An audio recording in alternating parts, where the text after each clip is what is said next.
Bom, voltando aí, pessoal, se for acompanhar, pega para mim página 75, tá? Peguem para mim aí. Ó, então, direção defensiva. Bom, direção defensiva.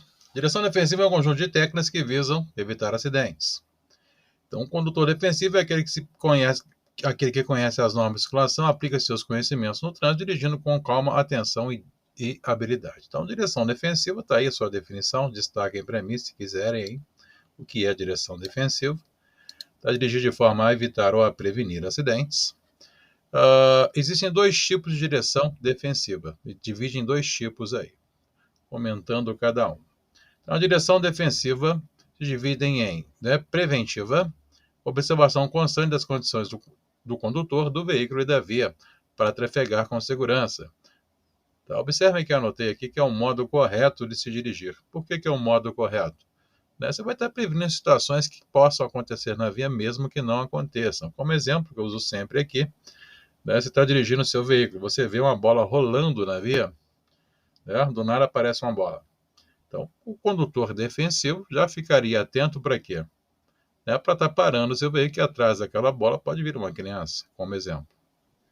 Então, ele aplica a direção preventiva. Então, por isso que a direção preventiva é o modo correto. Você vai estar prevenindo a situação mesmo que ela não venha a acontecer, mas ele já preveniu isso. Já a direção corretiva é a atitude que o condutor deverá adotar ao se defrontar com a possibilidade de acidente, corrigindo situações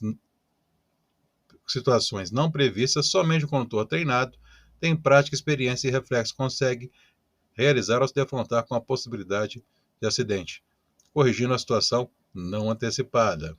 Então, observe que anotei aqui também que é um modo errado, porque é o modo que deve ser evitado. Por quê? A direção corretiva é a direção que você deixa para aplicar no último momento, Não deu para você aplicar a preventiva, ou você não esperava a situação acontecer, você tem que fazer uma corretiva. Então, para aplicar essa direção, a fim de evitar um acidente. Um exemplo, você está dirigindo na via, está na sua moto, o carro da frente para de uma vez só. Para você não bater nele, você joga para cima da calçada. Então, você aplicou uma direção corretiva, você fez uma correção naquele momento. Tá, mas é uma direção que deve ser evitada. Então, por isso que eu coloquei que é o modo errado, que deve ser evitado ao dirigir. E o finalzinho do texto fala que é conhecida como a direção de alto risco e do condutor contumaz. Então, quem seria condutor contumaz é o condutor imprudente, é o condutor infrator que está sempre fazendo coisa errada na via. Este é o condutor contumaz. Então, destaca também, tá? Esse finalzinho. Perguntinhas simuladas aí, tá? Qual é a direção do condutor contumaz? É a direção corretiva, é a sua resposta. Então, seguindo, fundamentos da prevenção de acidentes. Então, conhecer as leis de trânsito, os perigos que todo condutor está exposto, as maneiras de se defender-se deles. Atenção, está sempre alerta na condução do veículo, concentrando-se no ato de dirigir. Previsão. Observação constante das condições do condutor, manutenção de veículos, condições da via, atitudes de pedestres, ficando pronto para agir com habilidade. E decisão, agir corretamente ao se deparar com situações de risco. E habilidade, ter uma boa técnica de direção, somar automatismos corretos para sair da situação de perigo. Então, esses são 5 fundamentos da direção defensiva. Marque os 5 para mim aí, que é o conhecimento, a atenção, a decisão, a previsão e a habilidade. Bom, seguindo, vamos falar de automatismos. Então, definição do texto fala que são gestos efetuados pelo condutor inconscientemente. Ou seja, resumindo, tudo aquilo que você faz automaticamente na condução do veículo pode ser considerado um automatismo. Já condicionou seu corpo a fazer aquilo. Então, automaticamente já sabe onde está o freio do veículo, sabe onde está a marcha do veículo, não precisa ficar olhando para trocar de marcha, já condicionou o seu corpo a fazer aquilo. Então, existem 2 tipos aí, vamos comentar cada um. Então, quando treinamos dirigir de forma certa, estamos adquirindo o automatismo correto. Exemplo, dirigir com as 2 mãos no volante, passar as marchas na rotação correta do motor, olhar retrovisores constantemente e outros. Então, este é o automatismo correto. E quando adquirimos manias, como dirigir com o pé apoiado no pedal da embreagem, a mão descansando na alavanca de câmbio, o braço para fora, estamos praticando o automatismo incorreto. Então tá aí os dois tipos de automatismo, o que é, e quais são os dois tipos, que são os corretos e os incorretos. Então marque exemplos de cada um, fique à vontade para aprender a definição de automatismo, o que é cada um.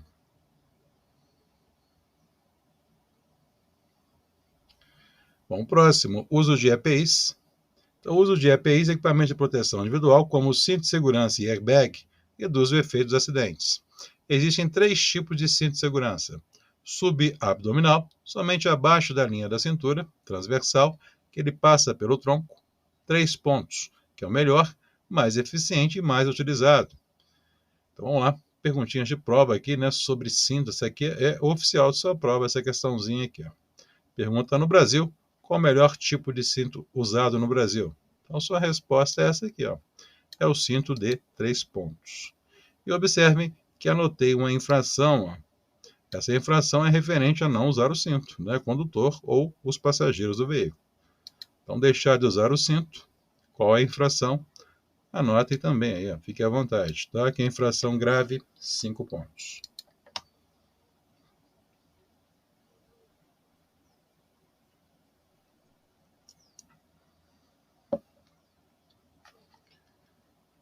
Bom, seguindo, vamos falar transportar crianças no veículo, tá? Porque o meu texto é mais antigo, isso aqui é interessante, é bem mais resumido. De vocês hoje está um pouco mais complicadinho, desnecessário, mas vamos lá. Vou pegar os de vocês, tá dessa forma aqui, deixa eu pegar. Tá assim. Vou até ampliar um pouquinho para ler. Vamos falar então do número 1 aqui, que é o bebê conforto. O que me interessa, tá? Sobre bebê conforto para a sua prova. Até que idade ela usa o bebê conforto? Então, bebê conforto ela vai usar até 1 ano de idade. Então, destaquem isso para mim. Até 1 ano ela usa o bebê conforto. Ponto. E a outra coisa que eu quero desse texto é como o bebê conforto é colocado dentro do veículo. Estou destacando aqui agora. Então, o bebê conforto deve ficar de forma que a cadeira fique de costas para o condutor. Então, destaquem essas duas informações. Bebê conforto, até 1 ano, e como o bebê conforto é colocado dentro do veículo, está aqui a sua resposta. Próximo dispositivo, que é a cadeira de segurança. Então, me interessa só a idade respectiva, tá? Então, a partir, né, de 1 ano até chegar a 4 anos. Destaca no seu texto aí.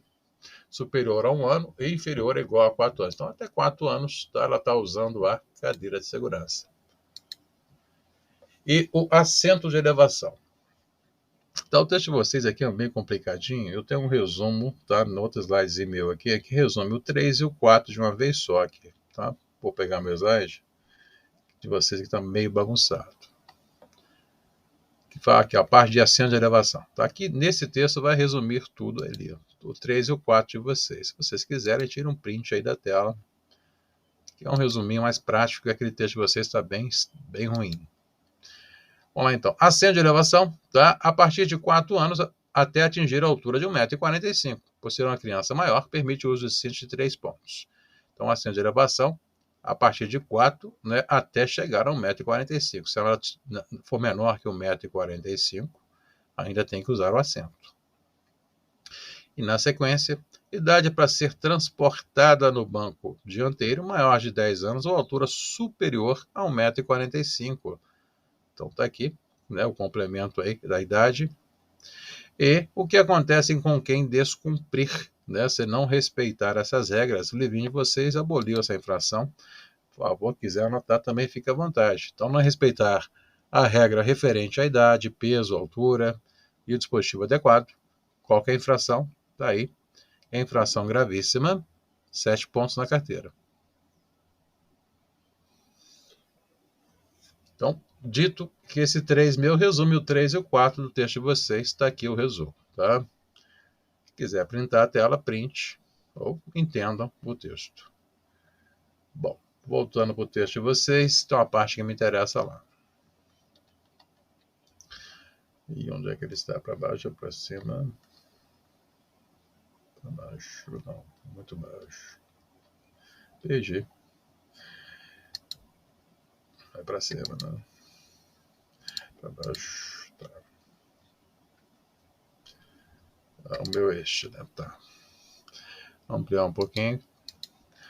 Vamos lá, o que me interessa aqui está sobre exceção à regra, né, quando eu transporte de criança no banco da frente do veículo. Quando é que eu posso transportar? Existem exceções à regra. Vamos lá, primeiro aqui, ó. Antes disso, eu vou ler o texto aqui, ó. Para que o transporte de criança com idade inferior a 10 anos, ou seja, menor do que 10 anos, pode ser realizado no banco dianteiro do veículo com o uso do dispositivo de retenção ao seu peso e altura, nas seguintes situações. Tá, número 1. Quando o veículo for dotado exclusivamente desse banco, ou seja, exemplo, né, caminhonetes só tem banco na frente. Então, não tem opção. Vou colocar na frente usando o quê? Bebê conforto, cadeirinha, seja o que for projetado para o seu peso, idade e altura.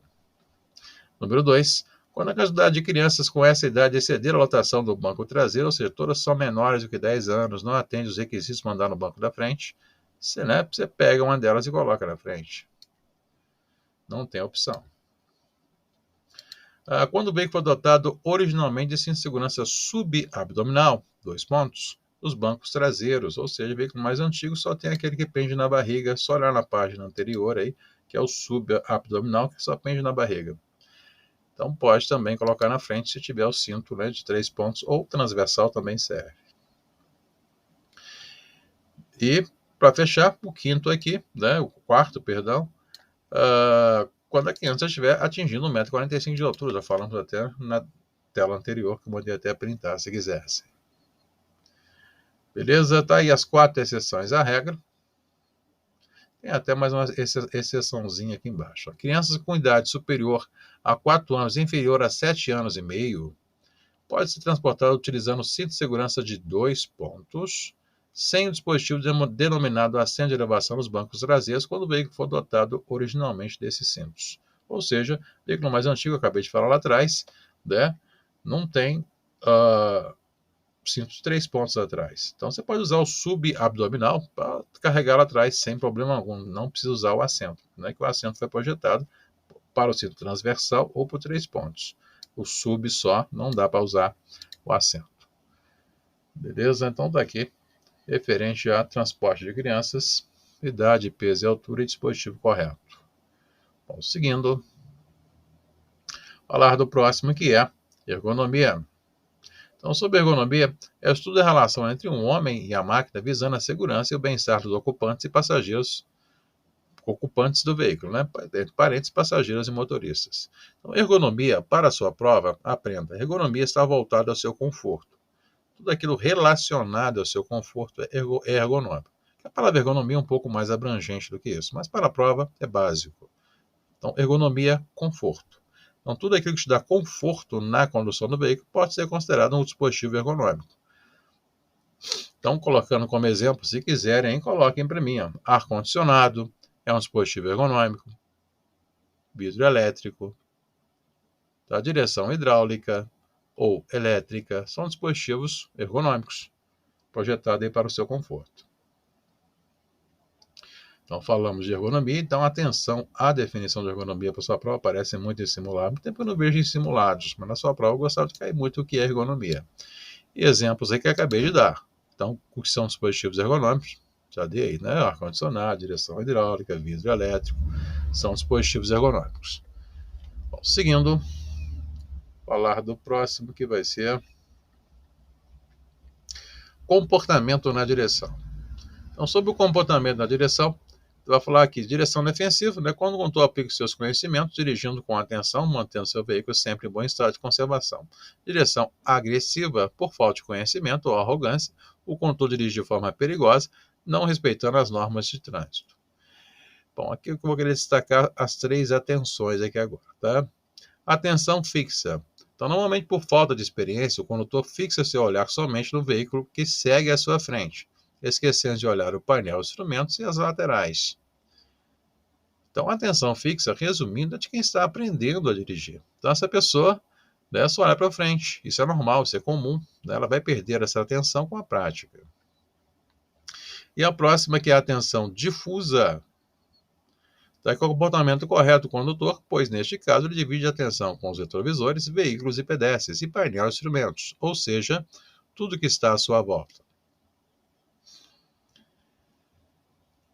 Então, a atenção difusa é a atenção que você vai ter que adquirir para dirigir, porque ela é ideal. Não é que você vai estar atento a tudo que acontece na vida. Então, qual é a atenção ideal para dirigir? Está aqui a sua resposta. É a atenção difusa. Próxima atenção, que é a atenção dispersiva. Ocorre quando o condutor faz uso de bebida alcoólica ou está sonolento, ou ainda por excesso de confiança. Dirigir sem atenção pode provocar acidentes também. Então, a atenção dispersiva, resumindo, é a atenção de quem já dirige há mais tempo, se dá direito de fazer outras coisas enquanto dirige, né? Então, um exemplo clássico é o manuseio do celular, né? Enquanto o veículo está em movimento. Então, porque dirige há tanto tempo, ela se dá direito a fazer isso. Então, a atenção aí que você deve evitar, não deve ser feita. Como evitar? Deve ser evitada essa atenção dispersiva. E a ação evasiva, manobra executada para evitar um perigo iminente. Tá aí, falamos das atenções que me interessam, tá? Fixa, difusa e dispersiva, e revisando. A atenção ideal para dirigir é a atenção difusa. Bom, seguindo, falar do próximo que vai ser causas e efeitos dos acidentes. Então, 90% dos acidentes ocorrem por falha humana. Então, devido à má conservação das vias de circulação, 6% devido à má conservação das vias de circulação, 4% devido a falhas mecânicas do veículo. Então, tá aqui. Então, o maior culpado dos acidentes de trânsito somos nós mesmos. Então, 90% é a nossa culpa, né? Então, anota aí. A maior parte culpados dos acidentes, então, anota não, destaca no seu texto, é por falha humana. Então, quais são as falhas humanas causadoras de acidente? Vai ver daqui a pouco, está logo abaixo. Vocês erram bastante simulado e vamos tentar frisar isso na cabeça de vocês. Então, a primeira aqui é a condição insegura. Refere a condições perigosas com o ambiente, como chuva, neblina, etc. Ato inseguro. Atitudes do condutor que contraria as normas de circulação e bom senso ao dirigir em alta velocidade, passar no farol vermelho, entre outras. E, em um acidente de trânsito, normalmente a perícia técnica verifica se houve. Tá? Então, quais são as 3 falhas humanas aí? Que é imperícia, imprudência e negligência. Então, imperícia, falta de habilidade no volante. Então, coloquei como exemplo aqui condutor sem habilitação. Então, você, né, se não tem habilitação, na teoria, você não tem habilidade para estar dirigindo, você não tem perícia para estar dirigindo. Beleza? Então, um exemplo que eu uso sempre aqui, né? Você acabou de tirar a sua habilitação hoje, nunca dirigiu na rodovia. Então, você vai pegar uma rodovia para viajar. Então, você pode até chegar ao seu destino, mas você ainda não tem habilidade, né? Não tem perícia, tá, para estar dirigindo na rodovia. Como exemplo, mesmo que você seja habilitado. Então, imperícia é falta de experiência. Aprenda isso. Imprudência, desrespeito às normas de trânsito. Então, qualquer regra de trânsito. Ultrapassar em local proibido, como exemplo. Avançar no sinal vermelho é exemplo de imprudência. E negligência, desleixo, displicência no uso do veículo. Então, como exemplo, tá, para a prova, aprenda. Negligência relacionada à sua prova vai vir sempre como exemplo descaso com a manutenção do veículo. Então, coloquei aqui pneu careca, retrovisor quebrado. Então, resumindo, negligência para a prova sempre vem como desleixo, descaso com a manutenção do veículo. Então, tá aí, imperícia, imprudência e negligência. E anotem os exemplos se quiserem aí, fica à vontade.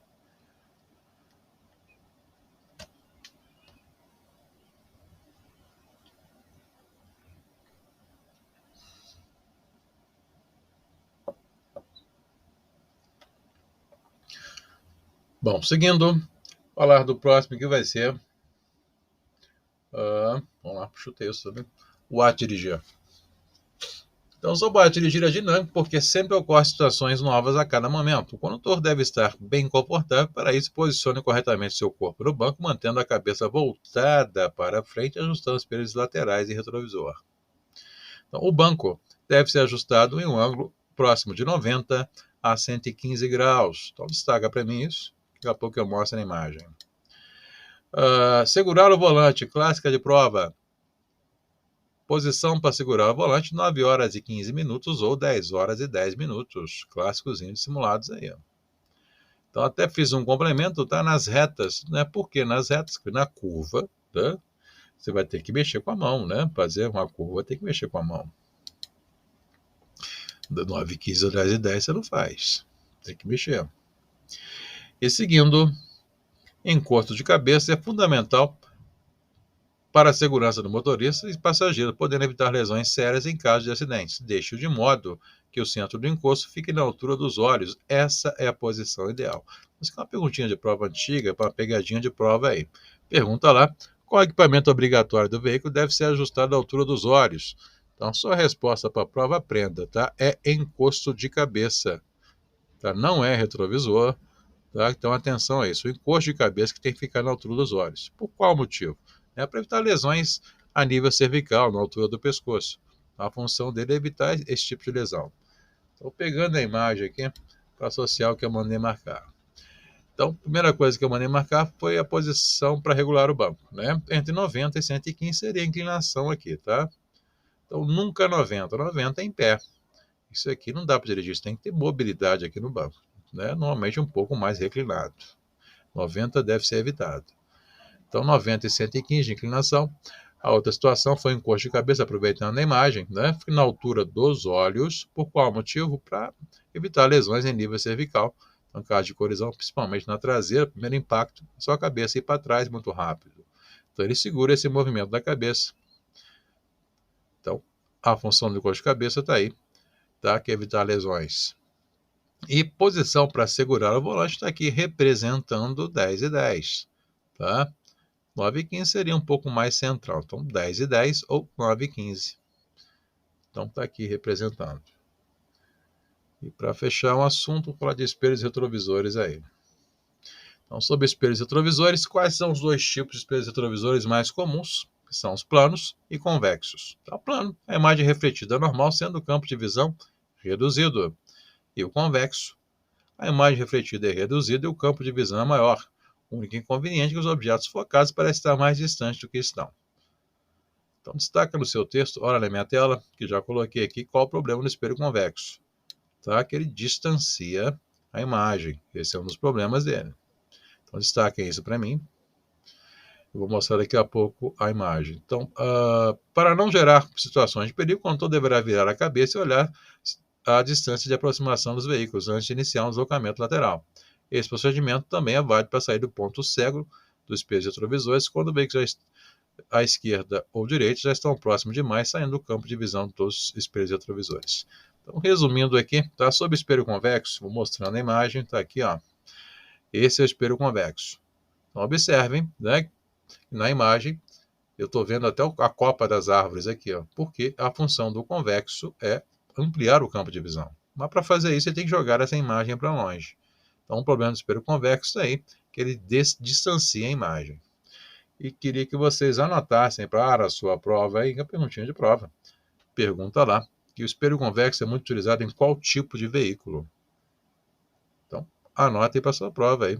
Então, muito utilizado em motocicletas e veículos de grande porte. Anotem essa informaçãozinha para a sua prova.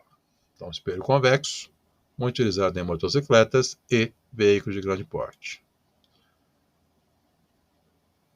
Bom, só até aqui, tá? Essa primeira parte só vai até aqui. Depois a gente volta com a segunda aí.